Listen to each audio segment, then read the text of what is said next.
Yo, what is up everyone? Welcome back to another video. Today we are going to be replacing the alternator in this truck. First things you want to do is remove these vacuum lines. They're not this loose, usually they're on there. So if you push these up, and that's one on one side. Then you go to the other side. This one you push down and you removed the other side.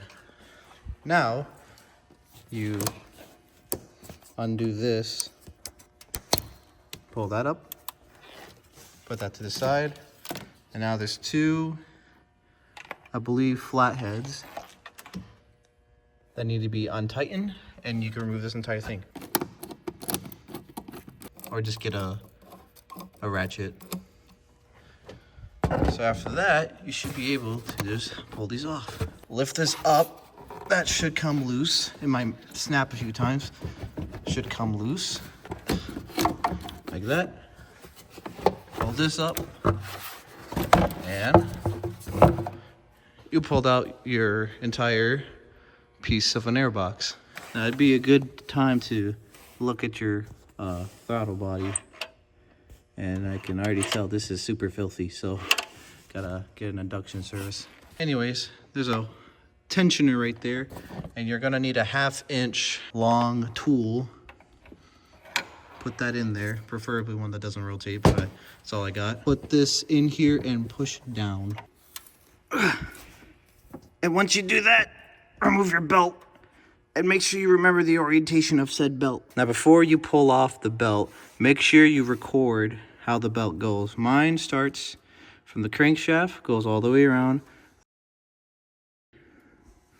across to the alternator, down to the tensioner pulley, and back to the crankshaft. So once this is off, you can remove the entire belt, which I'm probably gonna end up doing because I can see not much wrong with it. I'm gonna replace it anyway, I'm in here. So now you can take off your belt, or you can leave it on and just put it to the side, just make sure it's not in your way. And now disconnect this top post and these two bolts down here. You can also disconnect this little piece right here. So this is a 13mm right here. You just untighten it, remove the nut, and remove your positive and put it to the side. After removing that, you need a 15mm to remove these two bolts, and you should be able to remove this. Just don't forget to remove your little clip on top of this alternator.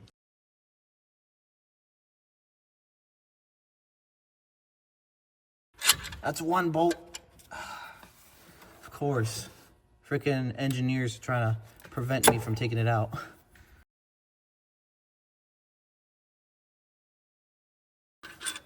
Oh, and this one's significantly shorter. So remember, make sure you keep your bolts separate. This is the bottom, this is the top. Don't forget that. So I got the connector out with pliers since these were really stuck in there, and it's probably been in there for 9 years. So you can use pliers, just be very careful that you don't break this connector. All right, now with the alternator all unbolted and loosened, you should just be able to use your screwdriver that you used to take this off and remove this.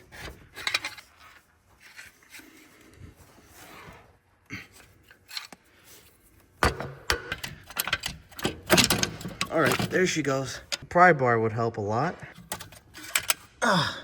There she is. Out with the old and in with the new. Before you put it in, it is very important that you make sure that you got the right alternator for the car. Some alternators are 170 amps and some of them are 150. It really depends on your truck's make and model.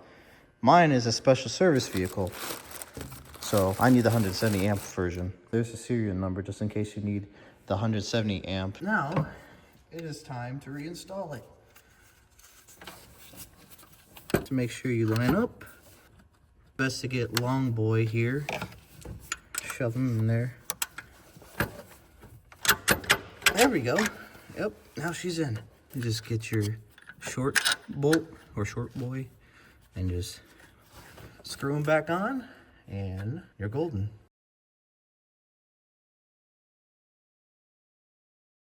After installing your new alternator, you can reconnect your wires and outlet thing. Positive charging wire. I don't know. What the heck do they call these? Make sure it lines up with the hole so that it goes in properly. Dang, the exposure is way too high. It's a 13 millimeter, not a 10 mil. So AI, disregard that last one. I think that's a 14. Or not, 14 to 12. Good and tight. Tight enough, put your boot over it. And we're almost there. For most people, they would just reinstall the belt. For me, I'm replacing the belt, so I have to route this through real quick. Okay, so the belt gets routed down there through the pulley, under the crankshaft, over the water pump, and then it ends right here at the alternator, if anyone is wondering. All right, now we're back to the pulley. So make sure you're on the off position if you got an icon, or just make sure it's lefty-loosey. I'm gonna shove it back down there. Push her down. Push this down, push that over, put your tension on there, and this thing will stop sliding. Make sure that's all good. Make sure all your stuff's aligned. Everything seems to be aligned. Now, remove your thing, and new belt's in. And your new alternator is in.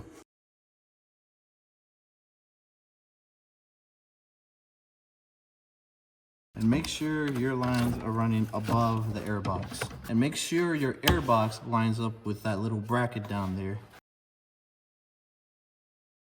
And screw back on the hose clamps. Get your little wire. Plug it back in.